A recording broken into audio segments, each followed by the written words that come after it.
Hello everyone, कैसे हो? उम्मीद करता हूँ सब अच्छे होंगे। अब हम बात करते हैं हॉरिजॉन्टल लाइन के ऊपर 5 मिनट के टाइम फ्रेम में ट्रेड कैसे लेते हैं। देखिए, मैंने डेली चार्ट पे हॉरिजॉन्टल लाइन का वीडियो मैंने डाल दिया है। अब मैं 5 मिनट का वीडियो बनाने जा रहा हूँ। आप इसको देखिए, समझिए और सीखिए। आपके ब्रेकआउट कैसे फेल होते हैं, सब सवालों के यहाँ पे जवाब आपको मिल जाएंगे इस वीडियो के अंदर। आप ध्यान से देखिए और इसको सीखिए। आप इसके ऊपर 10 से 20 बार ट्रेड लेके देखेंगे, तभी ये आपके लिए अच्छा वर्क करता हुआ नजर आएगा। एक मैं हॉरिजॉन्टल लाइन बना लेता हूं आपके सामने। ये देख लीजिए, एक हॉरिजॉन्टल लाइन मैंने बना दी। और यहाँ पे जो रेंज मैं बना रहा हूँ, वो यहाँ पे ये जो रेंज है, ये है 45,000 का सपोर्ट है, मान के चलते हैं। ये 45,000 का सपोर्ट है और ये है 45,300 का। ठीक है। अब आप देखिए कि आपके जो सपोर्ट और रेजिस्टेंस 5 मिनट के फेल क्यों होते हैं, इसका रीजन मैं आपको क्लियर कर देता हूं। कि मान के चलिए कि मार्केट यहाँ से ओपन होता है और यहाँ से ओपन होके मार्केट ऐसे इस फ्लो में ऊपर से आ रहा है मार्केट, और यहाँ आता है और यहाँ पे आके क्या लेता है, सपोर्ट लेता है। ठीक है। यहाँ पे सपोर्ट लेता है और सपोर्ट के बाद में ये यहाँ से ऊपर निकलता है और यहाँ पे जाता है, तो ये हमारे लिए क्या हो गया, रेजिस्टेंस हो गया। ठीक है। एक बार में क्लियर नहीं होता, जब दो बार मिलता है तब। ये सपोर्ट मैंने माना है, अभी क्लियर नहीं हुआ। अब दूसरी बार जब इसको टकराएगा ना, कम से कम 2 बार टकराना चाहिए, अब मेरे लिए ये सपोर्ट हो गया। अब यहाँ पे मेरे लिए सपोर्ट हो गया। और अब जैसे ही ये यहां से निकलेगा, तो मैं यहाँ पे बाइंग नहीं करूंगा। क्यों? क्योंकि पहली चीज आप देखिए कि जो यहाँ पे जिन्होंने बाइंग किया है, जो सपोर्ट पे जिन्होंने बाइंग किया है, जिन्होंने सपोर्ट पे बाइंग किया है, वो यहाँ पे क्या करेंगे, प्रॉफिट बुक करेंगे। अगर ये ब्रेकआउट हो जाता है तब भी मैं बाइंग नहीं करूंगा। क्यों नहीं करूंगा? अगर ये ब्रेकआउट कर देता है तब भी मैं बाइंग नहीं करूंगा। क्यों नहीं करूंगा? क्योंकि ये जो यहां से जिन लोगों ने बाइंग किया है, इन लोगों ने बाइंग किया है, वो यहाँ पे जाके प्रॉफिट बुक करेंगे। प्रॉफिट बुक करेंगे तो ये जो ट्रेप करेगा आपको, ये जो ब्रेकआउट है, ये ट्रेप कर देगा। ये 10 में से 9 बार ऐसा करेगा अगर ये सिचुएशन बनती है तो। ये रेंज आप देखो, पहले तो आप देखो, पहले 5 मिनट में आपको बैंक निफ्टी की जो मूव है वो देखनी पड़ेगी कि बैंक निफ्टी ज्यादातर किस टाइम फ्रेम में और ज्यादातर डे चार्ट में कितना मूव देता है। 1100 1200 तो वो महीने में 1-2 बार चलेगा, पर most of the time bank Nifty कितनी रेंज में घूमता है, और most of the time bank Nifty 300 और 400 पॉइंट के रेंज में घूमता है। और इसी को आपको कैप्चर करना है, इसको ध्यान में रखना है। Most of the time bank Nifty, ये 5 मिनट के टाइम फ्रेम में बता रहा हूं, आप चीजें देखिए। Most of the time bank Nifty 300 और 400 की रेंज में घूमता है। अब मार्केट यहां से जाता है और यहाँ पे जाके ब्रेकआउट कर देगा, तो मैं यहाँ पे ट्रेड नहीं लूंगा। क्यों नहीं लूंगा? यहाँ पे जिन्होंने बाइंग करके चले होंगे, ये जो 45,000 की रेंज पे जिन्होंने बाइंग करके चले होंगे, वो यहाँ पे क्या करेंगे, सेल करेंगे। और सेलर भी एक्टिव हो जाएंगे। यहाँ पे डबल फोर्स हो जाएगा मार्केट को। रेजिस्टेंस पे यहाँ पे पहले भी सेलर एक्टिव हो गए थे, अब भी यहाँ पे सेलर एक्टिव हो जाएगी, तो मार्केट में डबल फोर्स होगा। और डबल फोर्स में मार्केट क्या करेगा, नीचे आ जाएगा और आपका ब्रेकआउट कर देगा फेल, और आप यहीं ट्रेप हो जाओगे। क्यों? क्योंकि आपको ये नहीं पता है कि मार्केट चल के कहां से आ रहा है, घोड़ा चल के कहां से आ रहा है। घोड़ा जो बैंक निफ्टी है वो चल के यहां से गया है, घोड़ा यहां से गया है, और यहाँ पे आप दाब लगा रहे हो। क्यों दाब लगा रहे हो? क्यों? आपको पता है कि ब्रेकआउट करेगा, पर यहाँ पे फेल हो जाएगा। क्यों? क्योंकि घोड़ा थक चुका है। पहले ये देखिए घोड़ा चल के कहां से आ रहा है। ठीक है, पहले ये देखना है घोड़ा चल के कहां से आ रहा है। अगर घोड़ा 300 पॉइंट से पहले, अगर ब्रेकआउट से पहले ही 300 पॉइंट चल चुका है, तो ये 10 में से 9 बार आपका ब्रेकआउट फेल करेगा। इसकी कंडीशन यही होती है। क्योंकि ये चल के आया है, यहाँ पे क्या करेगा, ये थक जाएगा, और यहाँ पे जो लोग सेलर हैं यहाँ पे एक्टिव हो जाएंगे। रेजिस्टेंस पे जो लोग सेलर है वो एक्टिव हो जाएंगे। उनको पता है कि यहाँ पे जो बाइंग करके चले हैं वो अपना प्रॉफिट बुक कर रहे हैं, और हम भी यहाँ पे सेल कर देते हैं, तो डबल फोर्स से मार्केट डाउन आ जाएगा और आपको लॉस हो जाएगा। ठीक है। और साथ में आपको ये भी देखना है कि हम इस रेंज के बीच में जो लोग जिन्होंने बाइंग किया है, जो लोग इस रेंज में जिन्होंने भी बाइंग किया है, वो भी इसमें ऐड होते हुए नजर आएंगे। ठीक है, अब आगे हम बात करते हैं कि हम इसको कैसे महसूस करें। तो इस रेंज के अंदर मान के चलिए कि ये 45,000 की रेंज है और मार्केट ऊपर से आ रहा है, ऊपर से आके नीचे आया और ये सपोर्ट बनाया इसने 45,000 का। अब मैं ट्रेड कैसे लेता हूँ 5 मिनट में आपको बता देता हूँ। ये 45,000 का इसने सपोर्ट बनाया। ठीक है, एक बार रोकता हूं मैं वीडियो को। अब मैं बताना चाहता हूं कि ये कैसे ब्रेकआउट आपका सक्सेस रहेगा। ये तो आपको मैंने बता दिया कि ये ज्यादातर फेल क्यों करता है, कि आप उसको बैंक निफ्टी का मूव देखिए कि बैंक निफ्टी चल के कितना जाता है और वहां पे क्या सिचुएशन बनाता है उसके बाद में। अब ये हमें कैसे पता चले कि ब्रेकआउट असली है या नकली। तो उसके लिए ये होता है कि आपने जैसे ये 45,000 की यहाँ पे क्या है, ये 45,000 की रेंज है। ठीक है, ये 45,000 है यहाँ पे, और 45,000 पे ये है 45,300 की रेंज। ठीक है, ये है 45,300 की रेंज। अब यहाँ पे क्या होगा, मार्केट यहाँ से आ रहा है ऊपर से, और यहाँ से ऊपर से आके ये यहाँ नीचे आया, यहाँ पे सपोर्ट लिया, यहाँ पे सपोर्ट लेने के बाद में जैसे 45,000 का सपोर्ट लेने के बाद में मार्केट ने क्या किया, ऊपर गया, और ऊपर आने के बाद वापिस से नीचे आता है। ठीक है, ये कंफर्म हो गया सपोर्ट। अब यहाँ पे ऊपर जाता है, तो ऊपर जाने के बाद में मेरी ये कंडीशन है कि यहाँ पे टाइम बिताना चाहिए, यहाँ पे टाइम बिताना चाहिए, 5-10 मिनट रुकना चाहिए। जो यहाँ पे बाइंग करके गए हैं वो यहाँ पे सेल करके बैंक निफ्टी को थोड़ा हल्का करने दो। अगर बैंक निफ्टी हल्का नहीं होगा तो मूव नहीं मिलेगा। मोस्ट ऑफ द टाइम यहाँ पे टाइम बिताना चाहिए, और टाइम वो कम से कम 10 मिनट 15 मिनट बिताना चाहिए। और जैसे ही टाइम बिता के यहाँ पे निकलता है, जो यहाँ पे टाइम जो यहाँ पे टाइम बिता के जो यहाँ पे टाइम बिता के निकल रहा है वो हमारे लिए एसल हो जाएगा। अब यहाँ पे हम ब्रेकआउट मान सकते हैं कि असली ब्रेकआउट है। क्यों? क्योंकि यहाँ पे क्या हुआ है कि ये लोग जो ट्रेप हो गए हैं, ये जो लोग सेल किया है, इनको ये था कि बैंक निफ्टी वापस वही सपोर्ट तक जाएगा, तो इन लोगों का एसल हो गया है। ये एसल रिकवर करने के चक्कर में इसको मार्केट को और ऊपर ले जाएंगे। ठीक है, तो यहाँ पे पहली कंडीशन यहाँ पे ये बननी चाहिए कि यहाँ पे टाइम बिताना चाहिए, कम से कम आधा घंटा 15 मिनट रुकना चाहिए, और 15 मिनट रुकने के बाद अगर ये ब्रेकआउट करेगा तो ये ब्रेकआउट सक्सेस ब्रेकआउट है, इसको आप ट्रेप नहीं मान सकते, ये कंफर्म ब्रेकआउट हो जाएगा। ब्रेकआउट की यही कंडीशन होती है, चाहे आप डेली में देखो चाहे 5 मिनट में देखो, क्योंकि ये रेजिस्टेंस पे टाइम बिताना चाहिए। यहाँ से आके यहाँ पे ये टाइम बिता रहा है, तो यहाँ पे कुछ प्रॉफिट बुकिंग हो रही है और कुछ लोग यहाँ पे नई पोजीशनें ऐड हो रही है। तो यहाँ पे जैसे जिधर भी निकलेगा, जैसे ही ये ब्रेकआउट करेगा तो ये बहुत अच्छा मूव देगा, यहाँ पे आपको वन वे मूव मिलेगा। और टारगेट कितना रहेगा, टारगेट मोस्ट ऑफ द ये जो रेंज है, मान के चलो ये 300 पॉइंट की रेंज है, तो ये जो रेंज है 300 पॉइंट की, हम इसका 80% टारगेट मान के चलते हैं। जितना कम सोचोगे उतना जल्दी मिलेगा, जितना ज्यादा सोचोगे वो नहीं मिलेगा। आप थोड़ा सोचना है, थोड़ा मिल जाए बहुत है। तो यहाँ पे क्या करना है कि आपको 80 से 85% इस रेंज का जो टारगेट है वो लेके चलना है। ठीक है, एक कंडीशन ये है। ठीक है, तो आपको ये पता चल गया रेजिस्टेंस पे कैसे ट्रेड लेना है 5 मिनट में। यहाँ पे जैसे ही आपको एक हॉरिजॉन्टल लाइन जैसे ही ड्रॉ कर ली, उस रेजिस्टेंस के पास टाइम बिताना चाहिए, और टाइम बिता के जैसे ही इसको ब्रेक करता है तब हम ट्रेड लेंगे। ठीक है, दूसरी कंडीशन दूसरी कंडीशन ये है कि जैसे मार्केट मान के चलो कि यहाँ पे रेंज बना दी।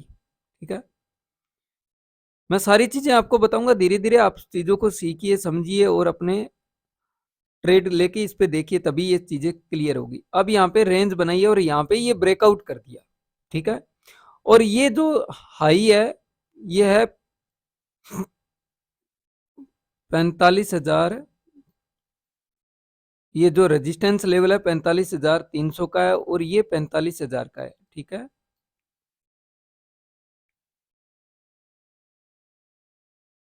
ठीक है।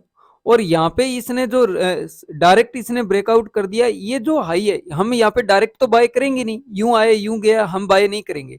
मोस्ट ऑफ द जो सक्सेसफुल ट्रेडर होते हैं वो ऐसा ऐसे में बाय नहीं करता, क्योंकि 10 में से 9 बार ये ट्रेप करेगा, यूं आया यूं गया, हमें नहीं लेना है। यहाँ पे हमारी कंडीशन होनी चाहिए, यहाँ रुकना चाहिए, फिर हम बाय करते। अगर ये डायरेक्ट निकल गया तो डायरेक्ट निकल गया तो हम वेट करेंगे। ये सॉरी, ये डिलीट हो गया, मैं दोबारा लगाता हूँ। यहाँ ऊपर से आ रहा है, ये डायरेक्ट निकल गया। अब डायरेक्ट निकल गया, ये 45,300 की रेंज है, ये 45,300 की रेंज है, और ये 45,000 की रेंज है। ठीक है।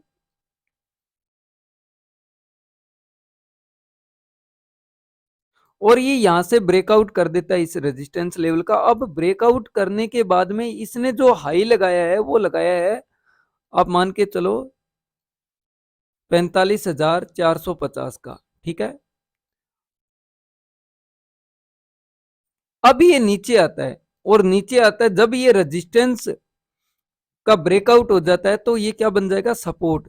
अब सपोर्ट के बाद यहाँ क्या होगा, अगर ये इसी फ्लो में जा रहा है तो मैं बाय नहीं करूंगा। यहाँ पे अगर थोड़ा सा करेक्शन होके जाएगा तब भी मैं बाय नहीं करूंगा। क्यों? क्योंकि 45,500 का अपने आप में 45,555 ये राउंड फिगर होता है, ये मैं अपने आप में सपोर्ट और रेजिस्टेंस मानता हूँ। यहाँ पे जो कॉल राइटर हो या पुट राइटर हो, हेजिंग बहुत ज्यादा होती है।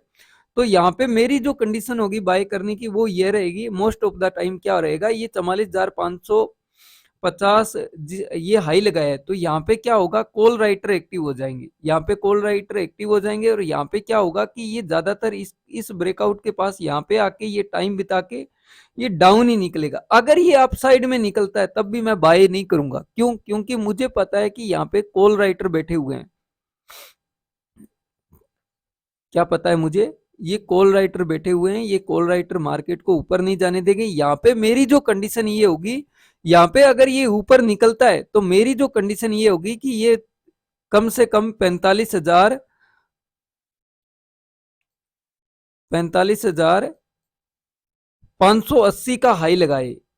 अब मैं बाइंग कहा करूंगा, मैं बाइंग करूंगा इस हाई के ऊपर, जब निकल जाएगा तब बाइंग करूंगा, क्योंकि यहाँ पे जिन्होंने हेजिंग किया है वो ट्रेप होने चाहिए। समझ में आया कि जब भी मार्केट इसी फ्लो में निकल जाता है और यहाँ से अब डाउन आता है, और डाउन आने के बाद में यहाँ पे मैं बाइंग नहीं करूंगा। यहाँ पे मैं बाइंग तब करूंगा जब ये इस हाई को निकाल देगा और इस हाई के ऊपर 10 मिनट ट्रेड करेगा, इससे हाई के ऊपर कम से कम 50 पॉइंट या 100 पॉइंट ऊपर ट्रेड करेगा। जिन लोगों ने यहाँ पे हेजिंग कर लिया है वो ट्रेप होने चाहिए, तब मैं यहाँ पे बाइंग करूंगा। क्योंकि मोस्ट ऑफ द टाइम क्या होता है कि जो अपने आप में राउंड फिगर होती है, जैसे 45,555 हो गया, 45,500 हो गया, 45,000 हो गया, ये अपने आप में सपोर्ट और रेजिस्टेंस लेवल है। ठीक है। तो यहाँ पे ये कंडीशन होनी चाहिए कि जब भी मार्केट नीचे आता है, आप बोलते हो रीटेस्ट करने आ रहा है अब निकलेगा, फिर बाद में आप ट्रेप हो जाते हो। आपको ये चीजें ध्यान में रखनी है कि जहां से ये वापस निकला है नीचे, जैसे 500 यहाँ से चला और यहाँ से चल के इसने इसी फ्लो में हाई लगा दिया, इसका ब्रेकआउट करके इसने हाई लगा दिया 540 का, 45,450 का। अब यहाँ पे डाउन साइड में आ गया और यहाँ पे डाउन साइड में आके टाइम बिता रहा है, और टाइम बिता के वापस यहाँ से ऊपर निकलेगा, तो मेरी जो कंडीशन होगी वो होगी 45,580 के ऊपर ट्रेड करेगा, तब मैं यहाँ पे बाइंग करूंगा। क्यों? क्योंकि मैं चाहता हूं कि ये जो लोग यहाँ पे जिन्होंने शॉर्ट किया है वो जिन्होंने यहाँ पे जो जिन्होंने शॉर्ट किया है वो ट्रेप होनी चाहिए, तभी मुझे पैसा बनेगा। ठीक है। जिसको लॉस होगा तभी यहाँ पे पैसा बनेगा। तो ब्रेकआउट डायरेक्ट कर दे तो ये कंडीशन होती है। ठीक है। दूसरी कंडीशन मैं सिखाता हूं आपको। दूसरी कंडीशन हमारी क्या होती है, मान के चलो कि यहाँ पे मार्केट आया। ठीक है। ये हॉरिजॉन्टल लाइन आपने ड्रॉ कर रखी है। अब रेंज के बीच में कैसे ट्रेड लेना है। ठीक है। अब यहाँ पे मार्केट आया और यहाँ से सीधा निकल गया। अब सीधा निकल के यहाँ पे एक सपोर्ट बना दिया, सपोर्ट बना दिया, ये सपोर्ट हो गया, ये रेजिस्टेंस हो गया। ठीक है। ये 45,300 का मान लेते हैं। ठीक है। ये 45,000 का मान लेते हैं। ठीक है। अब यहाँ पे कैसे आप ट्रेड लोगे, रेंज के अंदर की बात कर रहा हूं, रेंज के अंदर कैसे ट्रेड लोगे। अब मान के चलो यहाँ पे आया और इसने क्या किया, एक बार यहाँ से सीधा डाउन आया, यहाँ पे सपोर्ट लिया, अब यहाँ पे आ गया और यहाँ पे आके इसने क्या किया, फिर सपोर्ट लिया। अब मैं रेंज के अंदर यहाँ ट्रेड कब लूंगा, जब यहाँ पे टाइम बिताए, और टाइम बिताने के बाद में जब ये ऊपर निकलेगा तब ये मेरा टारगेट रहेगा 80 से 85%। सेम चीज रेजिस्टेंस में फॉलो करूंगा कि यहां से अगर निकलता है तो यहाँ पे जाके जब टाइम बिताएगा और डाउन साइड में होगा तो जो ये रेंज बनी है यही मेरा टारगेट रहेगा। ये जो सपोर्ट की जो रेंज बनी है इसका 85% का 70% का मेरा टारगेट रहेगा, ज्यादा बड़ा नहीं सोचूंगा। इस रेंज के अंदर ये ऐसे भी कर सकता है, इस रेंज के अंदर यहाँ टाइम बिता के और यहाँ से आके भी घूम सकता है।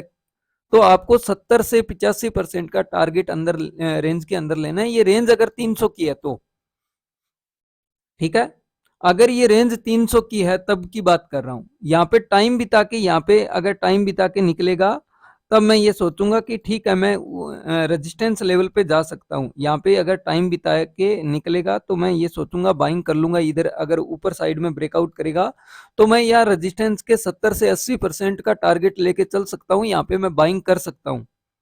ठीक है, और यही चीज मैं सपोर्ट में फॉलो रेजिस्टेंस पे फॉलो करूंगा। ये सपोर्ट का बता दिए, यहाँ पे आ गया और यहाँ पे क्या होगा, रेंज बनी, और रेंज बन के डाउन साइड में अगर ब्रेकआउट कर दिया इसने डाउन साइड इस रेंज का, तो मैं इसका टारगेट यहाँ पे 70 से 85% लेके चलूंगा और जल्दी प्रॉफिट बुक करने की सोचूंगा।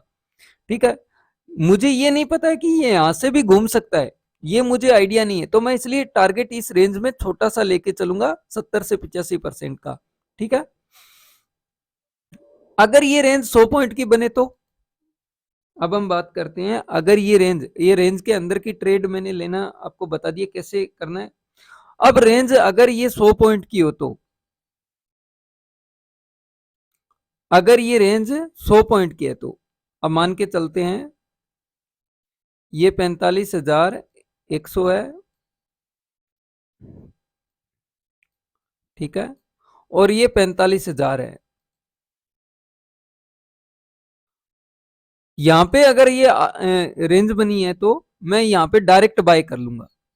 क्यों बाय कर लूंगा, क्योंकि ये रेंज कितने पॉइंट की है, 100 पॉइंट की, और यहाँ पे मैं वेट नहीं करूंगा। यहाँ पे डायरेक्ट अगर ये 100 पॉइंट की रेंज है, आधा घंटा टाइम बिता लिया इस 100 पॉइंट में, तो यहाँ पे मैं डायरेक्ट बाय कर लूंगा। डायरेक्ट बाय इसलिए कर लूंगा कि ये जो रेंज है ये छोटी रेंज है, 100 पॉइंट की है, और 100 पॉइंट में जैसे ही ये ब्रेकआउट करेगा मैं बाय कर लूंगा। और इसका जो स्टॉप लॉस होता है, इस रेंज का जितना टारगेट बनता है इसका मैं 60% स्टॉप लॉस लेके चलूंगा।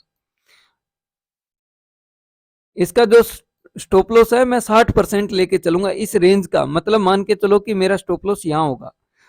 ये ज्यादातर ये जो 100 पॉइंट की रेंज है ये ज्यादातर आपको ट्रेप नहीं करेगी, ये सक्सेस रेशियो देगी। आपका जो टारगेट रहेगा इसी रेंज का ये टारगेट रहेगा आपका। या अगर यहाँ पे क्या होगा, यहाँ पे अगर इस सपोर्ट के या रेजिस्टेंस के पास आके मुझे बुलिश की कैंडल दिखेगी तब मैं इसको बाय करूंगा, या मैं डायरेक्टली बाय कर दूंगा। मुझे पता है कि यहाँ पे आधा घंटा अगर टाइम बिता लिया है तो मैं ज्यादातर इसको बाय करूंगा, क्योंकि मुझे पता है कि ये ट्रेप नहीं करेगा। ये रेंज जो है वो 100 पॉइंट की है, यहाँ पे घोड़ा घोड़ा थका नहीं है, मैं डायरेक्ट बाय कर लूंगा। ठीक है,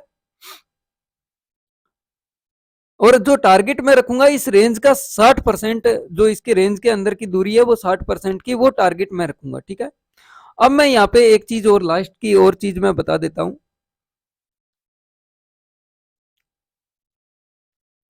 अगर ये मार्केट डाउन साइड से आ रहा है और यहाँ पे रेंज बनी हुई है और यहाँ पे डाउन साइड में आ गया, और ये 45,300 की रेंज है और ये 45,000 की है, यहाँ डाउन में आ गया, और डाउन साइड आते ही इसने क्या किया, यहाँ पे कोई टाइम नहीं बताया, कोई टाइम नहीं बिताया, और यहाँ पे बुलिस का हैमर बना दिया या बुलिस की कोई भी कैंडल बना दी, तो मैं डायरेक्ट बाय कर लूंगा। इसको ब्रेक डाउन करने के बाद में अगर कोई बुलिस की कैंडल बनाएगा तो मैं अपसाइड के लिए बाय कर सकता हूँ, क्योंकि जो लोग सोच रहे थे ना ये ब्रेकआउट हो गया, वो लोग यहाँ ट्रेप हो जाएंगे। ब्रेक डाउन हो गया, सॉरी, यहाँ पे जो सोच रहे थे कि ब्रेक डाउन हो गया, अब हम बाय कर ले सेल कर लेते हैं, तो वो यहाँ ट्रेप हो जाएंगे। ये वापिस ऊपर आना चाहिए और यहाँ पे एक हैमर या कोई बुलिश की ऐसी कैंडल बननी चाहिए, इसके हाई के ऊपर मैं बाय कर लूंगा और छोटा सा मेरा एसएल रहेगा। एक मैं ये कंडीशन फॉलो करता हूं। यहाँ पे भी अगर टाइम नहीं बिताता और यहाँ पे एक कैंडल रुकता है और एक कैंडल में अगर कोई बुलिश की कैंडल बनाता है, बुलिश की कैंडल बनाता है, तो मैं छोटा सा रिस्क ले सकता हूँ। उस बुलिश की कैंडल का मैं लो होगा वो एसएल लेके यहाँ पे बाइंग कर सकता हूँ इस रेंज को। ठीक है, तो ये 5 मिनट के टाइम फ्रेम में आपको कैसे ट्रेड लेना है वो मैंने क्लियर किया। अगर आपको अच्छा लगा वीडियो को तो लाइक करना, शेयर करना। मिलते हैं नेक्स्ट वीडियो में। जय हिंद।